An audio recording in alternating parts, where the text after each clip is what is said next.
I know I've been hard on y'all. Takes hard work to survive. I got the 24 to Freeman 1. You copy? Ain't nobody pushing the seed through the soil, is there? No, ma'am. Are there any others like us? Ain't nobody else out there like us. Freeman 1, you copy? We don't need nothing and nobody. Reload. You work now. Rest when we're dead. Yeah, come on. I got the 24 to Freeman 1. You copy? Afternoon, Augusta. You've heard about the attacks by now? Thought your Union Army was gonna come and take care of it. They're not. They're dead. All of them.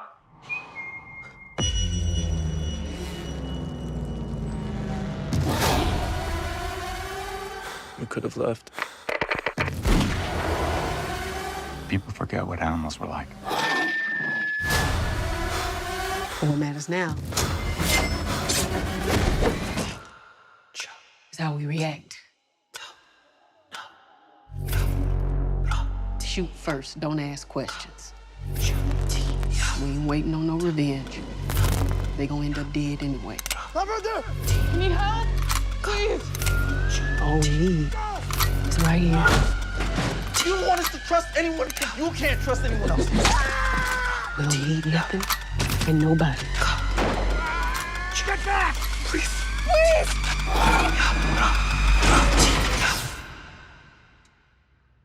Freeman 1 to Augusta 24, do you copy? We found your goddamn animals. Now pick up.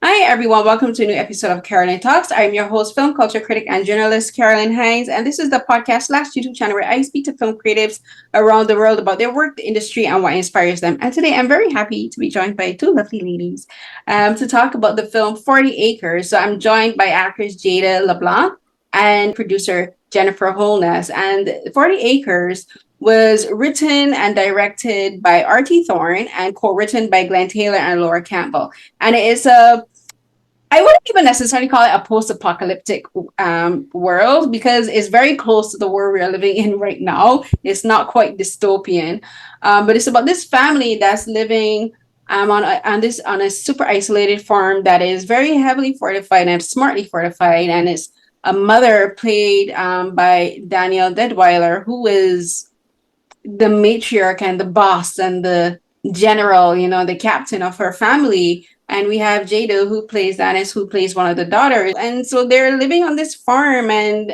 it's basically the story about I don't want to call it necessarily a story of survival. I think it's a lot about a story of how families have to change their dynamics when excuse my language, the world goes to shit. And I think it's a lot about family dynamics, and it's about how you have to learn to adapt to a new world externally, but a world internally. But thank you so much for joining me today. Yay! Yay. So my first question is going to be to you, Jennifer, as the producer. Talk to me about getting involved with this project, because I thought it was because it premiered at TIFF last year, and I wasn't able to see it at TIFF last year. But the thing that I thought was interesting is like your previous film that you directed yourself was a documentary about the female body, about the Black female body. Subjects of Desire is about Black women being seen as subjects of desire, but also contempt in media and in society. And like that's a very dramatic leap to go from that to a film like 40 Acres. So talk to me about getting involved with this project and how you felt about it when you started to really get into what being a producer on a project like this is like. Okay. Well, it's a great question.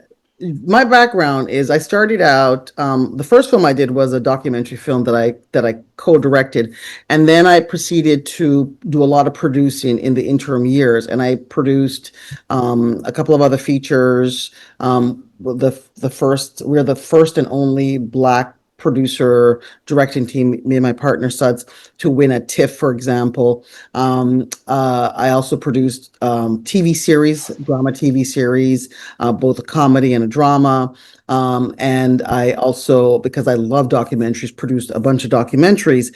And so I had made a feature documentary that I produced with an American team, and then Subjects of Desire was something I really wanted to do as a director. And when I made that film of Black Women in Beauty, I have 3 daughters, and so I really wanted to look at how media frames Black women, and the harm, because no one was really talking about that, or at least they were not talking about it in the mainstream media. So then, doing that, I got the script for 40 Acres. RT Thorne approached me with the script, and it was an earlier version of the script, and it needed a bunch of work. And I'm a writer. I actually was the first Black woman to win a Canadian Screen Award for writing in Canada. So I thought I could help with that lens, and then producing, because I'd actually produced a number of narrative work, it felt like it was something I obviously could do. The difference, though, even what I'd done before were more drama. I have not actually worked in the action thriller genre, but the genre itself didn't feel daunting. It just was different, but it was though something about the script that drew me in, that made me want to go into this genre. And it was the mother-son relationship. It was also this Black and Indigenous family dynamic. Those were 2 of the main things that I just felt very strongly like. It felt very much like the sensibility I had in terms of the kind of work that I wanted to bring to the world. Those were things that really mattered to me. I've always thought Black and Indigenous people are stories that have never really been shown or told in a meaningful way. And then, as a mother of 3 daughters, I very much want to do stories that reflect a gamut of these experiences. So that was why I wanted to do the project. But it really, if you look at my body of my work, it's not really outside of it per se. Yeah, no, it's not. And because again, it is a story with a Black female center story. It's about the entire family, but like Danielle's character she's the pin holding this entire family and everything together. Jaeda, talk to me about being cast for this. Like, what was the auditioning process like for you? And what was it like once you like working with JT and figuring out who your character Danis would be? I would say the audition process was pretty simple. I remember I found out that I booked it on my birthday, which was really interesting. But working with everyone was such a dream, honestly, especially Danielle. She's so much assurance and like confidence in everything that she does that you kind of gain that when you're working with her. And I felt like we all really trusted each other in doing the best that we could possibly do. And really, I developed a great bond with everyone from the set. It was an amazing experience. What did you have to do to prepare for this film? Because this is pretty much a one location film for the majority of it. And for your character, she stays at this location, at this house, which is like, seems like very normal from the outside. You know, it's a house on this farm, and like it's surrounded by a fence, but like the kids, the daughters, except for the older son, Manny, like they are predominantly in the house. Like, what was it like for you getting familiar with this character in this house? Because this house, I noticed like there's hardly any bright colors in this film.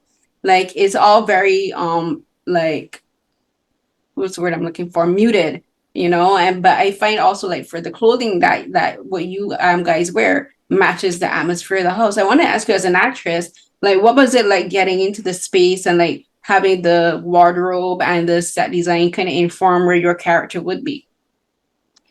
Well, I have to say that I feel like I don't know everyone else's experience, but my experience with costume and my character is I always prepare with like music, like a little playlist of what I think my character would listen to, and I kind of got to work with the costume people about what my character would dress like. In the movie, you can see that she dresses a little bit more edgy than the other characters. I think in one of the things I had like a sort of all black, had a choker to really, show that there's a difference between her and her siblings. And about a week before we started shooting, we had a stunt team come in so that we could learn stunts and choreography, fight choreography. And there was a scene that Dennis and Manny have in the movie where they're fighting. And I remember just practicing for hours and hours in full sweat, just like boxing and boxing Kataem, who plays Manny. It was just fun. Carolyn, I should comment on that because it's so interesting that you said that, it's one location, this house. And when you make movies, what you don't realize is actually it's multiple locations. So let me just explain what I mean. So we were in one house that we tented to do the family scenes, like the kitchen scenes and that big scene with Michael Greyeyes in the dark. We were at another location that was the exterior of that house. And then there was the barn on that location, right? And so in actual fact, it was not one place, but two, and then with the barn, actually three. And then a fourth place, which you don't realize, is we built the rooms in the house, like the bedrooms in the house. So those were all built, as well as the basement room that they like that Haley did her radio work and so forth. That is a complete studio built. So that one house was like literally 4 different locations. Right, that's the beauty of like film and production design, especially because like a lot of people don't realize that when you have a house in a film, is multiple locations. I remember I've been to a few set locations here in Toronto, and it's always fascinating to me how the production teams build entire houses literally from the ground up on a sound stage. I remember I went to one for a film. I think it was the first Shazam film, and the family house in the film is they built it entirely from scratch on the sound stage. And like on the outside it looks like a regular house and stuff, but like it can be pulled apart because they have to be able to move the cameras and like on the dollies and do the overhead shots and stuff, and they got to bring this house apart like a puzzle. But what was really fascinating to me on the inside is like you do have to make a house that is collapsible, but when it comes together, it has to look like a complete house, and it has to tell us who these characters are in their rooms. Like we get to see Manny's room and who he is as a character. We get to see their dining room where the family has, no matter what, the girls and their parents have to come together at this dining table every evening for dinner and talk about their day, and like Haley quizzes them on like their book assignments, the things that they have to do, like they have to write book reports, which I thought was hilarious, but it made sense, and so that's one of the things I love about film is like, I always say film is like alchemy, because you're making magic from people's imagination and building it up. And in talking, we're going to talk a little bit about the film, about the house a little bit later, because the house fascinates me. But Jennifer, talk to me as a producer about just working with JT on bringing the cast together, and getting Jaeda and Danielle and Kataem and Michael, and her name is pronounced as Milcania. Milcana, yeah. Milcana, to play like this family, because like these are the 40 acres is about the land, but like the family is like the heart of the story. Well, absolutely. The family is a family story. It is a family drama, post-apocalyptic thriller set in the near future. And what we wanted to make sure with the casting was there had to be a great chemistry between the kids. And because it was a Black and Indigenous family where, the father has a daughter that is purely indigenous, and the mother has a son that is purely black, and then there's the blended two younger sisters. So Danis, played by Jaeda, and Cookie, played by Hallie Emery, I believe, I can remember her last name.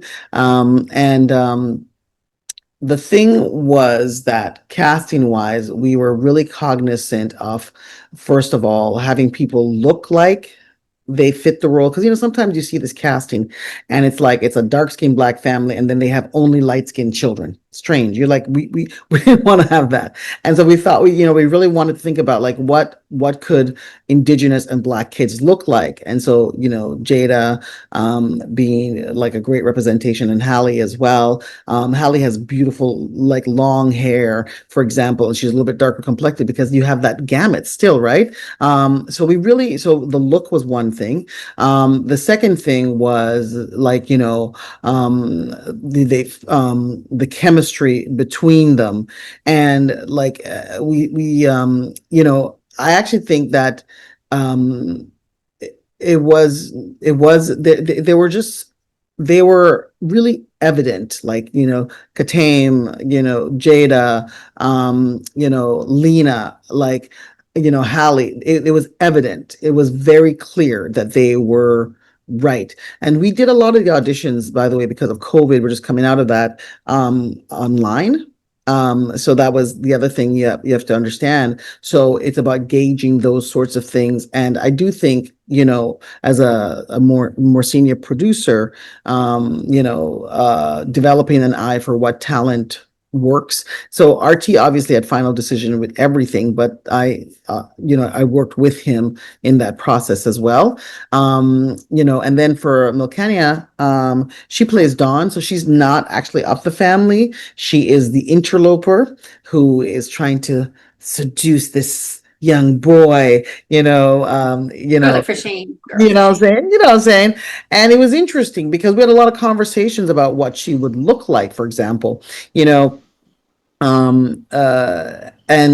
because there was another cast member who was her aunt, she had to look a certain way, right? Yeah. And so those were some of the things we really thought about, and I can honestly say that Milcana, for example, was my first choice from the girls that we had, and it was a small thing, to be honest. She's beautiful, and there were other beautiful girls, but there was a timbre to her voice that actually felt so right, like the way that she spoke. I mean, it could be anything, she delivered obviously her lines really well. She fit the part physically, but that thing that put her up Ed for me was her voice, just like because remember, she had to be someone who seduces in some ways, right? So all of those things kind of work together. And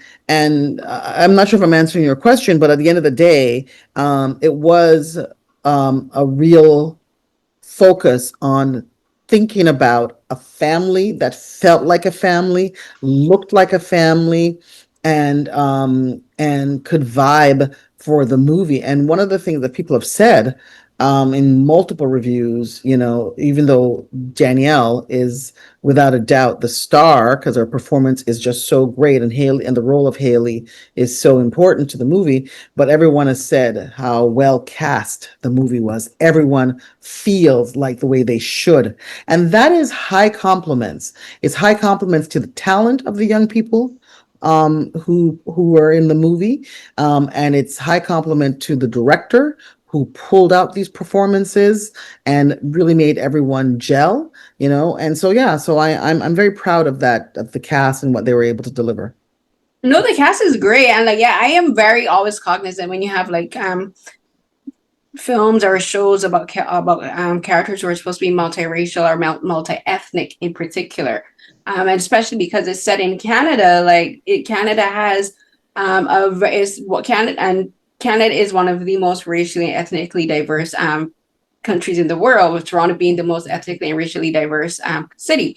But it was important, I think, for me that everyone that is cast, because the story has an indigenous component, not only with the characters, but like we get to hear them speak in native language, you know. And I thought that was really important, and that it is important to get to see characters and actors who look like Jaeda on screen, because I always tell people, when people talk about, oh, like they want biracial or multiracial representation on screen, usually they're always talking about black and white, and I'm always like, no, we can have like there's other races and ethnicities around, you know, especially in Canada. Like, we always talk about representation, but I'm always just like, it's not just about representation, it's about the type of representation, you know. Like, we get to see characters like Danis and Haley and Emmanuel and Manny, these characters who are black and indigenous, have these really complex and these really deep storylines, you know, and these characters are all having their own struggles, you know, and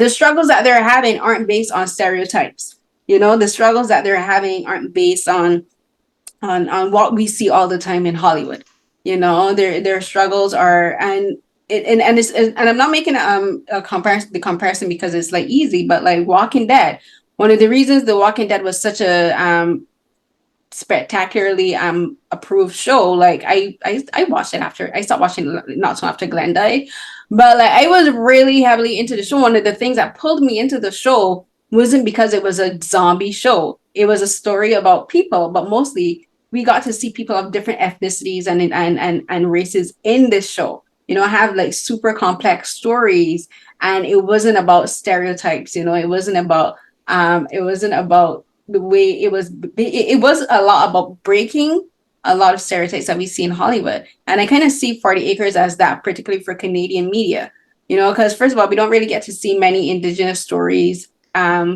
being told in larger budget Canadian films. There's a lot of independent cinema, because there's films like Beans, you know, but there's not many that have like a larger budget and that gets to tell a story like this, and that gets, first of all, released at a festival like TIFF, you know, so, and then gets the theatrical release.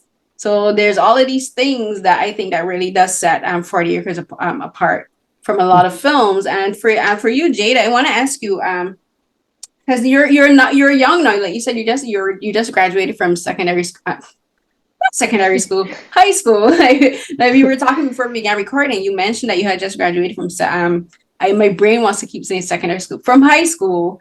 And I wanted to ask you, like, you're at this point in your life where you've been in this film, and I want to ask you, like, how has this experience changed your outlook on the Canadian film industry? Because it's give you a bit more insight into it than you would have had before. You know, I wanted to ask you, like having done 40 Acres, you've gone through the film process, but then you also got to experience the festival circuit, you know, having premiere at TIFF, but then have a theatrical release. Like, how has it changed your perception of the Canadian film industry and Canadian TV from what you had before? Yeah, I mean, the TIFF premiere was so beautiful, you know, all these people gathering to see all these, you know, Canadian films, and so much love for 40 Acres. But I think that there's an assumption that Canadian film is just terrible. I think there's this huge misconception, but that's not true at all. I mean, 40 Acres is a beautiful film, and I feel like we just have to get rid of that. It's so great to see so many people supporting a Canadian film, you know, especially as a Canadian actor. Yeah, no, I agree. Like, people do have this misconception that Canadian films are lower budget, and not only lower budget with regards to money, but with regards to how they look aesthetically, you know, like the production quality is lower. And I always have to tell people, like, you guys have no idea how many films are made in Canada. Like, so many Hollywood films are made in Toronto, you know, or made in Vancouver. So the Marvel films, for instance, like a lot of their VFX are done at production studios in Vancouver.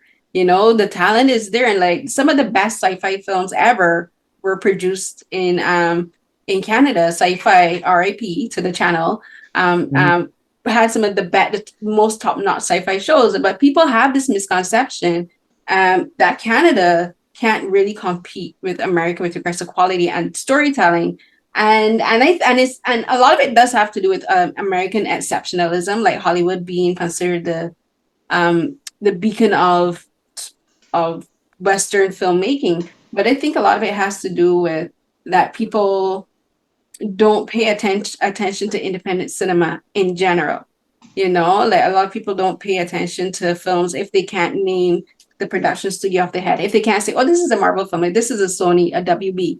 You know, like they don't really have that perception. So I think a film like this really does, I think, first of all, draw people to stories and to actors like you, Jaeda, working in Canadian in the Canadian screen industry. But it also does show, like, yeah, Canada is making these dystopian stories too, you know, and like that is a genre that has a very big fan base, you know. Like there's recently 28 years later, not too long came back, you know, and then like that's a genre that people are paying more attention to, because like we are technically living in a dystopian kind of era now. And I wanted to ask you guys about that, about 40 Acres. At the top of the interview, I said it is dystopian, but not really. And the reason I say that is like the film is talking about a pandemic, you know, and about society collapsing. And presently, as we are talking, society seems to be collapsing. You know, like America got all of these floods. People are dying in these floods, and it's happening all globally. That there's been so many floods, but then we also have things like AI. Oh, they're polluting the environment. You know, there's the genocide in Palestine, but also Sudan and Congo. And then here in Canada, we have our own issues with like premiers who are like seem intent on selling out our provinces to the highest bidder, you know, and we have, of course, the COVID pandemic. But there's all of these things that I'm always curious for actors and people involved with films about making films about dystopian storylines. And it seems like we're almost like the films are reflecting what's happening sometimes unintentionally, because like they're not. I would say one of my favorite films is Children of Men, which I consider to be almost like a prescient film. Like so much things that happen in that film are happening now. But I'm always curious how people involved with films about these kind of stories feel when they're seeing it kind of reflected in real life to some extent. And so for you, Jaeda, I'll ask you this question first, because I asked you about how the film kind of changed your perception and how it made you realize how people see Canadian film. But like, how has being in the film helped you see Canada differently and like the things happening in Canada? Yeah, it's dystopian, but not quite. It's not like this impossible world, you know. It's something that could happen in the future if we don't, you know, watch what we're doing. But sorry, I feel like what's the question again? No, you're answering it, because it's like you're like it's kind of like warning bells, you know. The film is kind of like, could be like a warning bell saying like this is a possibility, a very real possibility. And like taking part in that in a fictional setting, but then stepping out of that fictional setting and then watching it happen outside your door is kind of, I'm wondering how trippy that is for you, if it's kind of like a surreal experience, kind of like you know what I mean? Like you're watching a film of something happen on screen, then you open your front door and you're like, well, this is happening here, but I'm also seeing it happening here. I think people think that dystopia is not real. I mean, it's not real. It's a genre. But again, like these are things that can happen. And let's say that we are in a world where, you know, there aren't any animals and plants are dying. Like, who's going to be able to survive in a world like that, you know? That's why it's so important, you know, with like the indigenous people in this film. It's their land. They've known how to take care of it. They've known how to survive on it without all of these things from colonialism. And I think it is really strange because it's not as far off as maybe some people could think. It's not impossible. Yeah, I think that's one of my favorite aspects of the film. Like JT and the score-writers paid very close attention to, I think, Indigenous culture and about cultivating, and like they are the original stewards of this land, you know, and like they're like people may not understand what he's doing, but like but the dad's name, let me look it up again. My brain is blanked. Michael Greyeyes, Galen. Right. And I do want to say that the film is intentionally set in the near future. We did not want to have a dystopian movie that felt like it was hundreds of years in the future. It really is a near future. And look what the ingredients are. You're right. You open your door and you feel it. But there's been a second civil war, and we're in a situation right now where it feels like that is possible with what's happening. A second civil war that has had the collapse of governments, and then with the collapse of the food chain because of environmental mispractices. So all of that was intentional. When RT wrote the script with Glenn, these were intentional things, and we wanted people to think about that as they watched the film, and another part of the way that the film was shot was it's shot in a way that things feel real and visceral. So all of that, it was meant to have you not think, oh, this is like, the Fifth Element is off in some far, far future where, no, this is meant to feel like this is something that could be real. And ultimately, it's a cautionary tale in some ways. The choices we make could lead to that. And if you actually go into the movie and you think about that on any level, then we've done the job. It's not what we lead with. It's not political in that way. But like it definitely gets your mind. And I think the best films do that, where it gets you thinking, outside of yourself in some ways, but it's not prescriptive, and it's not finger wagging, it's not like la la la, so yeah. I want to talk about the family now a bit, and about work and building who this family is, because like the mom Haley, she's very strict. She's a former soldier. She's accustomed to having a regimen, about things must be done at a particular hour. You get it, you do this, you do that. She's very strict in that she not only about making sure that the kids stay educated. I mentioned making them do the book reports, but about educated about the land that they're living on, and like she and Galen are very cautious about the kids understanding how farming works, how cultivating works, how if like there's blight, how to combat blight, so like to prevent it from wiping out an entire crop.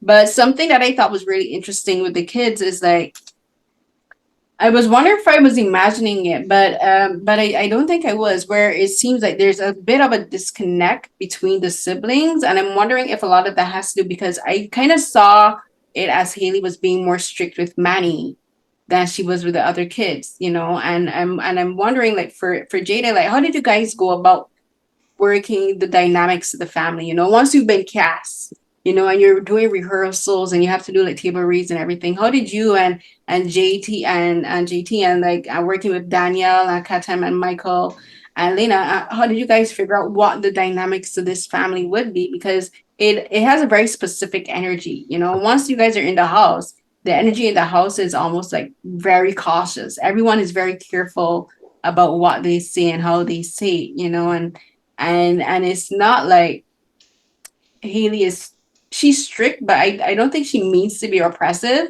But the kids are always very careful in what they say. They're always very careful. Like someone says something, they're like, "Oop, that could be." I said RT. What? Listen. My apologies. My brain is like, this heat has me. RT. How did you go about working with RT and Danielle and Kataem and Michael and Leenah, figuring out the dynamics of your characters? Who this family would be in the house and who they would be outside the house, because they have very different energies inside the house and outside the house. I think a lot of it was that we all really knew our characters inside and out, and a lot of it was that we were spending a lot of time together. So this bond was kind of real outside of the screen, because when you're spending so much time with people, you start to feel like a real family. And honestly, I think the disconnect you might be feeling, I think you said it's from Manny and the other siblings. I think it's because, things that transpire in the movie, Haley is just so much more aware and diligent of Manny keeping himself safe, because of things that have happened in the movie that I don't want to spoil. Yeah, But yeah. I think that's where you might be feeling the disconnect about. But that family bond was really there. What you're seeing on the screen, a lot of it was a real connection between us. How did you guys, did you guys have to do any kind of particular exercises to like build that bond, like I know like for some people when they do like rehearsals, they go through like certain exercises, and like people do like trust falls and stuff, but they also do like bonding activities, like some people go out for dinner, some people have like they play games and they do all different casts do different things to build up their chemistry and to create that bond. Like, was there anything special that you guys did to really like figure out the rhythm of this family, like especially because like for instance like Galen speaks in indigenous language to the kids, and that's their way of communicating with him. But then there's also like whistling. They do like whistling to like communicate with each other. So if they can't speak, they can whistle, or they can or do find these different ways. How did you as the cast figure out your ways of communication and like getting your bond to form? I remember asking Michael, who plays Galen, the dad. I remember asking him if he knew any, indigenous words that I could use as my character, who is half indigenous. And there were some, but I can't remember all of them. But I know that the most important one was nota, which means dad or father. And I remember that was so special when I learned it. I felt like I was so, I don't know, grateful to have learned that. It felt so special. And I think a lot of it was spending time together. A lot of the trust was learned that first week before production, because when you are doing like fighting with someone, when you're learning fighting, you have to have so much trust in your partner and the other person in that scene to not punch you or to them not punching you. You know what I mean? So much of that trust is learned because you don't want to be hitting each other. But yeah, I hope that answered your question. I think I veered off a little, but No, please veer. I'm all about veering off. If there's anything you think that you want to like special that you wanted to mention, feel free to do that. And like action, anyone who has to film action scenes, you do have to very much trust the person that you're doing it with, not only with the cast, but like the stunt coordinators, and the choreographers. And you have to trust that they're always gonna, what's the word? Not that they're gonna have your back, but like that they know exactly what is required, not only for your character but for you, to push not to push you beyond your limits. And this film is very much about people being pushed to their limits. Like it feels a lot of the dialogue is structured in a way where it feels like the characters are always ready. They're always very cognizant, like, and it could all end any minute now. Like if the perimeter fence fails, they could have people can come in and take it all away. So it's like the characters always feel like there's just something beyond what we the audience can't see that they're wary of. And I think you guys did a fantastic job of that, in particular because like the film has a very specific energy.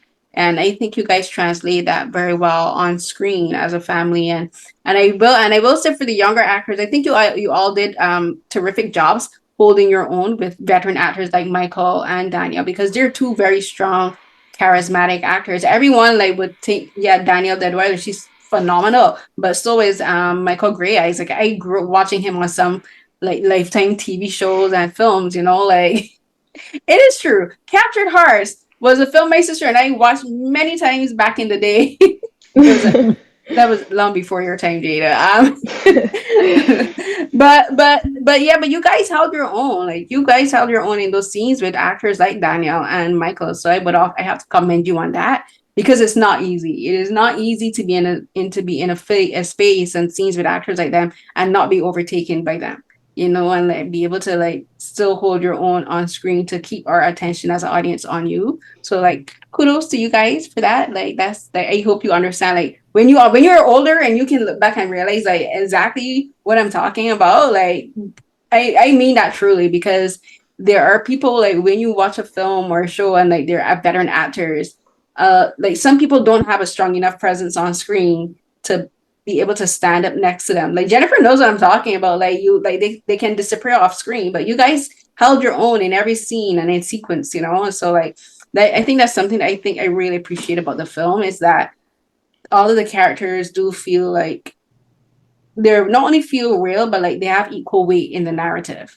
You know, all of you kids feel like you matter to the story, that you're not incidental to your parents' lives. So and I wanted to ask you about that, Jennifer, about working with RT and like the writers and making sure that the kids themselves aren't lost in the story, that it's not just about the parents, and that, you know, like because after, because it's like Haley, Galen, Manny, and then the girls, but like I think the girls aren't truly separate from the story, because like a lot of everything that everyone else is doing is to protect the girls, you know, but no one feels lost in the story to me, you know. No one feels incidental, as and in the family anyway, that doesn't feel incidental to the story. Mm-hmm. Well, I think one of the things you do to really accomplish that is that you really define the characters. So, for example, Rain, we know that she's a sharpshooter, but there are just a few moments. We don't have a lot of time with, you know, real estate with Rain like we do with Manny, for example, because it is at heart a mother-son story. But when they are on screen, there are specific things that really establish their character. And so, and it was very clear, you know. So, you know, Rain was not just a sharpshooter, but through you understood that there was a sense of loneliness that she was feeling, that she also was started feeling like contained, but she had simpler pleasures. She, you know, like she loved like being competent at the thing that she did, which is shooting and taking care and all that kind of stuff. And she tended to listen well. So these were some of the things that, so the few moments that you did get her, you got her expression of character through what was happening. Same with Jaeda, you know, and Danis. Danis was meant to be the softer sibling, the one that actually really connected with the land more with her father, you know, and cared more about animals and those kinds of things, but was just as competent as her other siblings, you know. And Cookie was, you know, and we had to cut some of elements of Cookie's story mostly because of time, but Cookie was also someone who was really influenced by the toughness of her mother, you know, but the youngest one, and was really in danger ultimately to view the world in a certain way.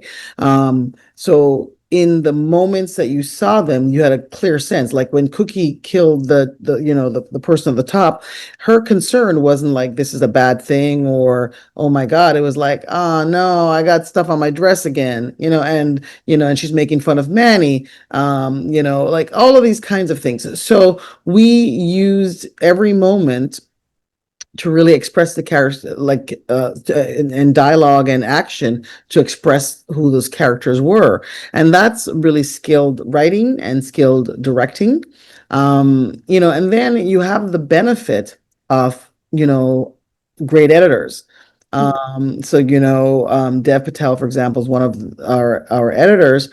And, you know, he understood really what we had to lose to make the movie as strong as it can be, right? Sandy Pereira was also the second editor. There's two editors. I think Sandy started off it, and Deb did the majority of the finishing work. So it was a time thing between the two of them. But like, so those are really things that, you know, and as a producer, like because you know, at one point the movie was too fat, and directors sometimes it's difficult for them to decide what to cut. They don't want to cut. They want it to be bigger and fatter.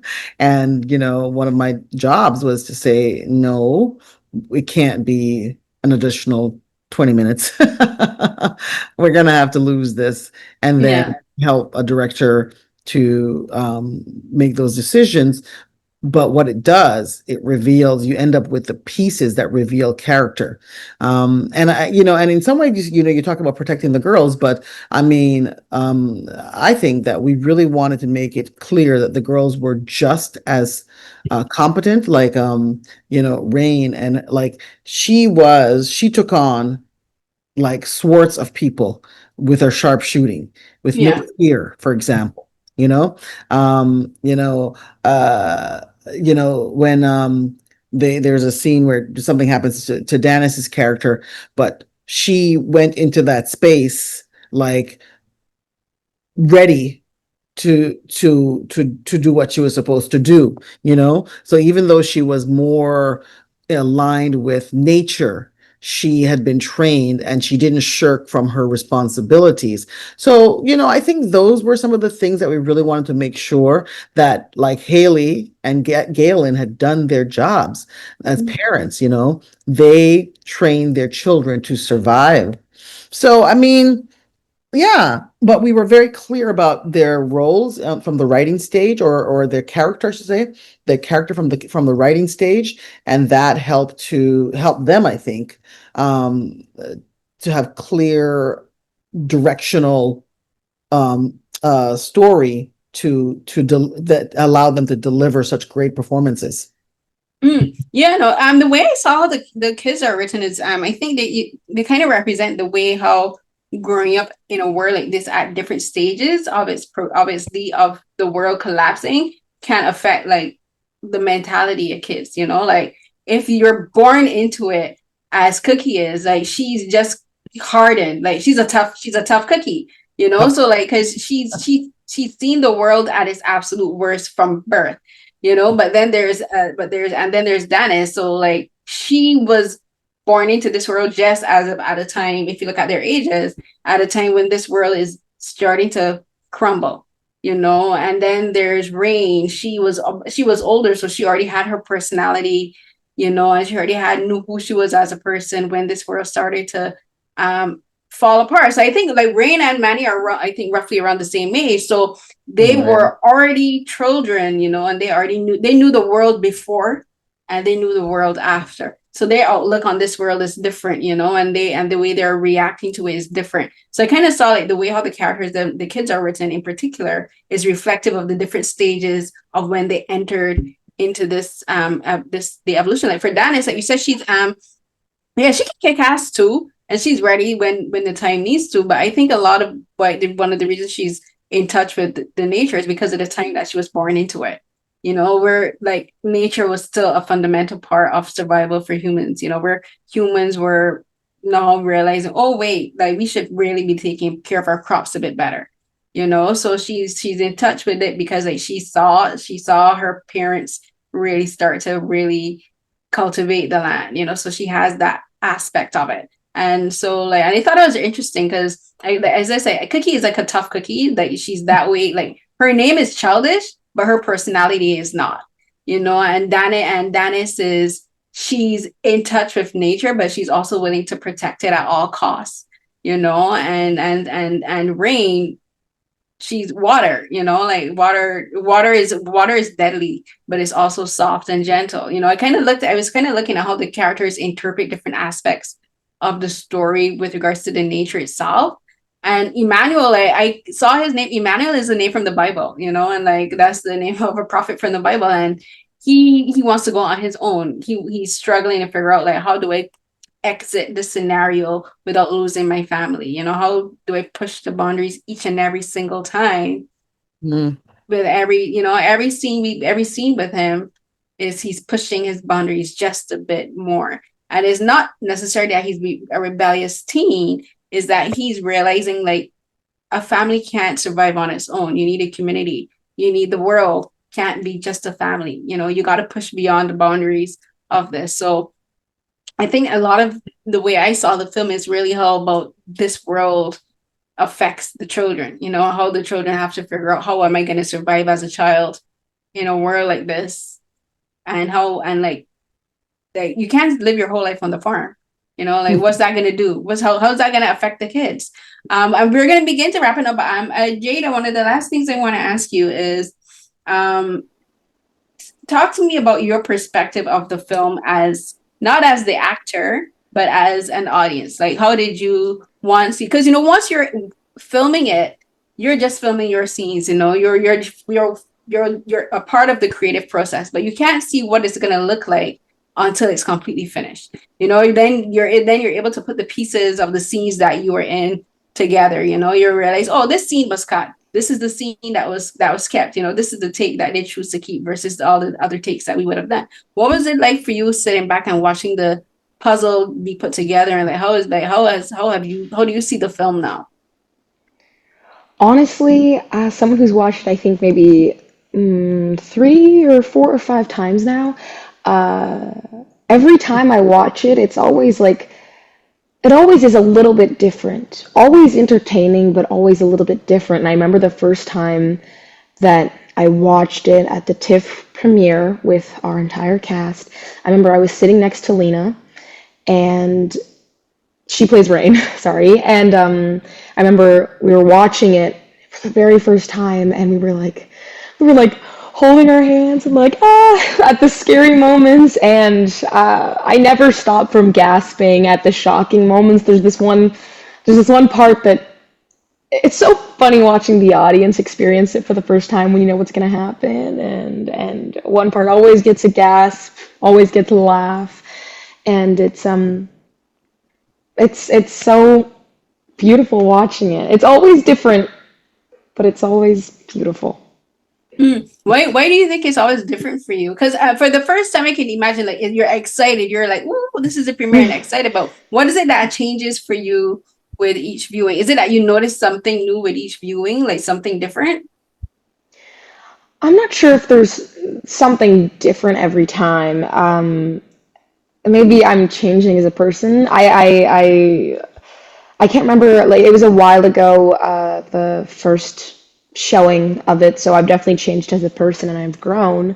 But I feel like the first time you're always seeing, like, okay, so what are all these pieces? You're kind of watching yourself a little. And the second time, I feel like you know what's going to happen, and you appreciate everything that's on screen. And the third time, you're like, wow, this is real.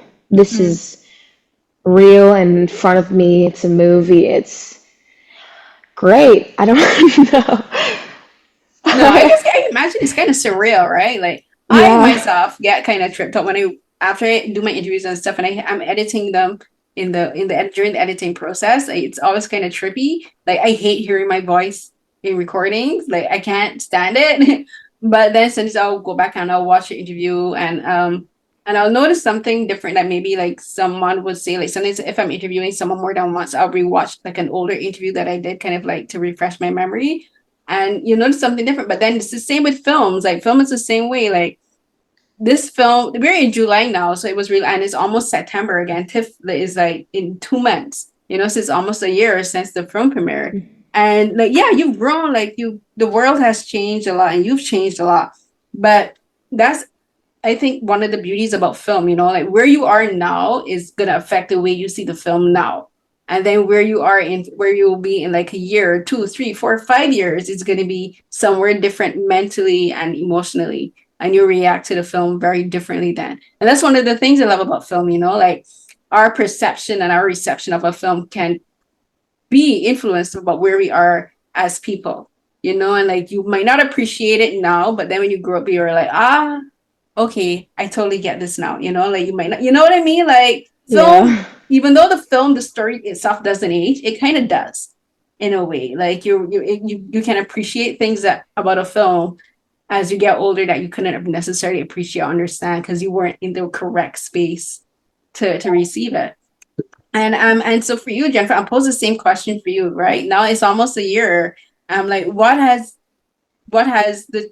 about the film has changed for you from when you first finally screened it at TIFF to where it is now? Well, I'm gonna let this I'm gonna hope that this is gonna hang up soon. It's the landline, which almost ever on. I don't know why. I don't know, you can probably hear it, right? Yeah, I love it. It's fine. Yeah, okay. I will keep going then. So what you have to remember is that I spent a number of months in the editing room with the film. So it's not a situation where we filmed it and then I watched it at TIFF for the first time. There was a whole process of getting the film from, assembly to rough cut to second rough cut, third rough cut, fine cut, and picture lock, right? As well as all the sound work.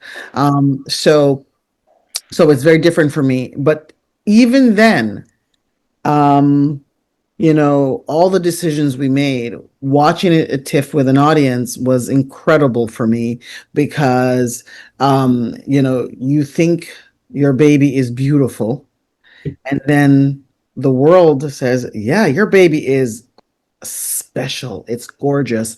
And then I have to say, Jaeda, I don't know about you, but I honestly, every time I've watched it, I've actually appreciated the story more. I and we played with nuance. I mean, we literally spent weeks on certain scenes, but even then, the combination of it, when it's fueled through an audience reaction, it just feels like the levels is there, and it's a really strong film when you can watch this again and again and still feel entertained. And I think at heart, we made a film that is fun. It's compelling. You want to be in that world to witness what is happening. And that's the audience that I get that from the audience. And so all of that makes the experience feel elevated each and every time that I've seen it, which is hundreds by now. Believe it or not. So yeah. And so I appreciate that. The other thing is that we had an incredible production designer, Peter Costco. Our composer, Shador, is like incredible. And so that's the last thing that actually comes on in many ways. Like, you cut it together, you lock picture, and then, RT worked with our composer like independently for a lot of it. And then because we were in such a tight schedule, and there was a couple of things, when we first heard the score that we tweak this or tweak that, but for the most part, he delivered a score that was like legit on point, like top notch, and that elevates the movie. And I always think of, and then our post house, Urban Post, of which the two owners are also EPs on the film, they pulled out like the best for us to deliver that soundscape. So you notice those things, you notice the choices, the little why this little sound here, when the door opens, when it's it's a build and it's not a metal door, and you feel the creak of the metal and the movement of the hay. You notice those things, and this was put together by a team of people who loved this film, and did their very best. No, you guys all did a terrific job with this film. It is, and I think it is a very rewatchable film, and and a lot of it has to do with all of the details. I'm always very cognizant of the amount of work that goes into making films, with the cast, the amount of hours that actors spend in rehearsal, and then on set. And like I said, I've been on set visits a few times, and it's always boggles my mind just how much time is spent just filming one scene, because you got to reset, or then it's like, do another take. Let's try, like for actors, like for Jaeda, you guys, like, I know, like, sometimes you got to find the different inflections and how you pronounce the word, like deliver this line slightly different to the way you delivered it before.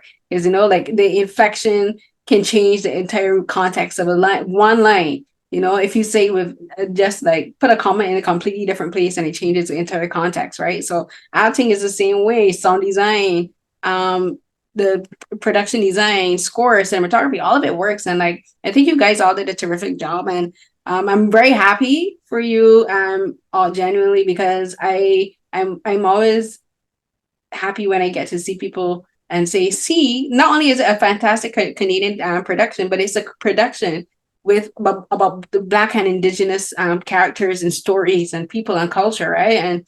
And like I always try to tell people, like, look beyond just the DCs and the Marvels and the WBs, you know, like independent cinema is giving us some fantastic stories and characters and performances like what you guys have done. And so thank you so much for that. And I'm gonna let you guys go now. But thank you so much for taking the time for speaking with me. Jade, I'm very happy to get to meet you, and I can't wait to see what else you do in the future. If you decide to stick with the task that is acting, like I can't wait to see what you do in the future. And for Jennifer, great to speak to you again and to see what you're doing. Because we haven't really spoken. I think we walked past each other at TIFF. We were just like, hey, I walked past each other. Because one thing at TIFF, like everybody's going opposite directions always at the same time. It's always crazy. It's always so busy. And as a producer, there's always 10 things that you're needing to have done. But I do love TIFF, and I love the direction it's taken under Anita Lee and Cameron's direction.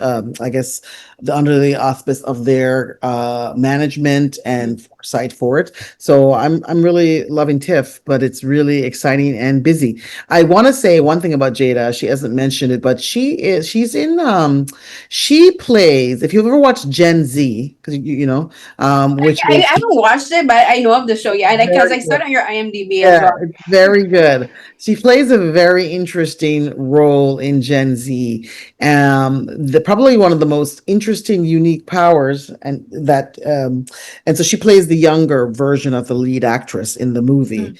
And I have to say that the first time I saw that performance and saw Jaeda in that performance, I was like, this is literally, I've never seen anything quite so different in terms of force. So, check her out, obviously in 40 Acres, because she's brilliant in it, but also some of her other roles like the Gen Z and so forth. Again, she plays the younger version of the lead in that story, but she's just really a terrific actor, and one to watch, because I know she's going to do big things as we make big things. And by the way, Carolyn, you mentioned your accent, and I love your accent. I actually, beautiful. it's so refreshing to hear that accent. I think you should lean into it, girlfriend, and just know that people like myself, we be loving it. I one of the reasons I don't really go full Bayesian accent in my interviews is that sometimes when I speak in my dialect, I speak faster.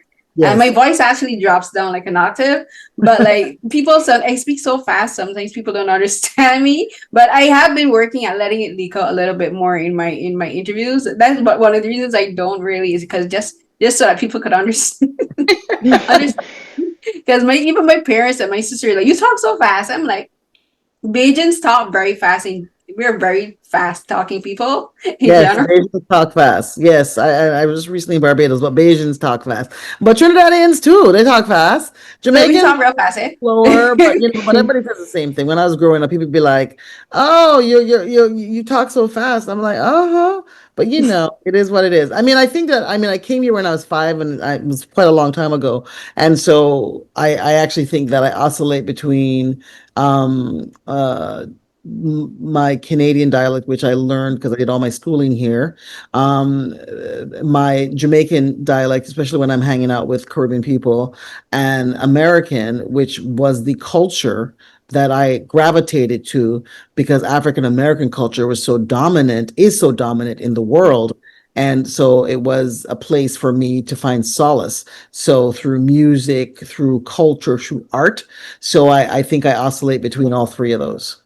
Yeah, no, it's true. And again, that's one of the reasons I really do love watching Canadian cinema and films from other countries is you get to hear all these different accents, and even in the film itself, I noticed there's a slight difference in the way the characters speak. Danielle's character, I'm like, this is a southern accent. I'm like, girl, what sound like you from the south? And then and you're right, she does sound like from the south, because the story is her father is Canadian, her family background is Canadian, but her mother is actually American. Mm-hmm.